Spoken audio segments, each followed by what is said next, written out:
Haya yote tuliyatabiri, tuliyasema na kila moja ana hofu, lakini acha nikufahamishe taarifa kamili, taarifa ya kweli. Yani kubali ama ukatae, kasirika ama ufurahi, lakini acha tuzungumze. Yani achana na ule ushabiki wa Simba na Yanga. Yani hapa weka akili ya kisoka zaidi, na nikufahamishe taarifa na nyeti kabisa ambayo tumeweza kukuwasilishia ewe mtazamaji, lakini pia na mfuatiliaji wa soka na kandanda la NBC Ligi.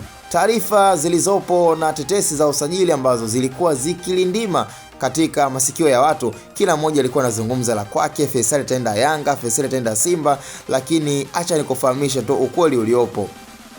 Familia ya Faisal inataka Dogo Janja aende Yanga, lakini moyo wa Faisal unataka uende Simba. Kwa hiyo mpaka hapo tu, kabla sijaendelea, ushajua Faisal yuko wapi na anaenda wapi. Kwa hiyo kwa taarifa kamili na exclusive kabisa, yani utakataa bure na utakubali bure. Na haswa kwa wale mashabiki wa Yanga, kiwalisia bwana, mashabiki wenzangu wa Yanga wamekuwa na ukakasi sana kwa sababu hawaamini macho yao. Kwa hiyo tuache kwanza ule ushabiki wa uyanga na ujangwani, lakini acha tuzungumze ule ukweli kwamba pengine itawauma na inauma sana, yani pengine kumuona Faisal anasaini katika uzi wa Msimbazi. Na ndo hili linalotokea, ni kwamba mashabiki wengi wa Yanga wanaumia, hawaamini tena, wamekuwa ni wabishi sana kijiweni, huku akiweka mkazo wa kukataa kwamba Faisal hawezi kwenda Simba. Lakini taarifa zilizopo, huwezi kupingana na ukweli na huwezi kubishana na ukweli. Moja ni moja, mbili ni mbili. Faisal Salum Abdallah, narudia tena, Faisal Salum Abdallah,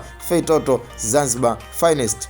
Dirisha kubwa la usajili, ama nikizungumzia kwa msimu unaokuja, basi hili swala halina mjadala. Utakuja kuniambia, hifadhi haya maneno na weka kama kumbukumbu. Tena ikiwezekana hata hii video ambayo kwa siku hii ya leo utaweza kuiona, basi hakikisha unaisave kabisa na kuweza kuidownload kama ukumbusho. Utakuja kuniambia haya niliyasema. Faisal Salum Abdallah ni katika uzi mwekundu Msimbazi. Karibu sana Msimbazi, na naweza nikasema kabisa huku mpanzu, huku awa, huko Faisal. Bwana, hiyo ni Simba namna gani? Acha tuzungumze ukweli kabisa kwamba Simba kwa sasa ni kama wameshaanza kujipata, yani kila mtu na muda wake. Huu ni wakati wa Simba, acha waendelee kutesa. Nafikiri kwa Yanga waendelee kujakishia na kupambana sana, ili mradi pia ifike muda wao na wao wa kuendelea kutesa kama walivyoweza kutesa. Sema nini? Tukutane kwenye comment, na kwa wale ambao wanataka matangazo ya biashara na bidhaa zao, basi wasiliana nasi kwa nambari 0684006225. Hapo utakuwa umetisha kinoma noma. Hii ni Hatuboy Media. Sasa kuweza kusubscribe, kulike na comment. Taarifa zetu ni fupi tu, hatutaki kumaliza MB zako. Short and clear information ndani ya Hatuboy Media.